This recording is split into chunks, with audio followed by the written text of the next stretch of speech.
শেরপুর ৩ শ্রীবর্দী ও ঝিনাইগাতী আসনে নির্বাচন স্থগিত করা হয়েছে। ওই আসনে জামায়াতে ইসলামীর মনোনীত সংসদ সদস্য প্রার্থী এবং জেলা জামায়াতের সেক্রেটারি নুরুজ্জামান বাদল মারা যাওয়ায় নির্বাচন স্থগিত করা হয়েছে। গণপ্রতিনিধিত্ব আদেশ আরপিও ১৯৭২-এর অনুচ্ছেদ ১৭ এর উপধারায় বলা হয়েছে, যদি মনোনয়নপত্র প্রত্যাহারের সময়সীমা পার হওয়ার পর এবং ভোট গ্রহণের আগে কোনো বৈধভাবে মনোনীত প্রার্থী মৃত্যুবরণ করেন তবে সংশ্লিষ্ট আসনে নির্বাচনী কার্যক্রম তাৎক্ষণিকভাবে বাতিল বা স্থগিত করতে হবে।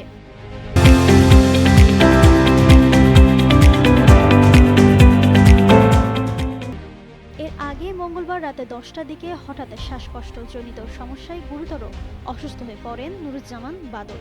তাৎক্ষণিকভাবে তাকে শ্রীবর্দী উপজেলা স্বাস্থ্য কমপ্লেক্সে নেওয়া হয়। পরে সেখান থেকে দ্রুত ময়মনসিংহ হাসপাতালে নেওয়ার সিদ্ধান্ত হয়। ময়মনসিংহে নেয়ার পথে রাতে ৩টার দিকে শহরের প্রবেশমুখ ব্রিজ এলাকায় পৌঁছালে তার অবস্থার অবনতি হয়। সেখানে তিনি মারা যান। পরে ময়মনসিংহ মেডিকেল কলেজ হাসপাতালে নিলে মৃত্যুর বিষয়টি নিশ্চিত করা হয়।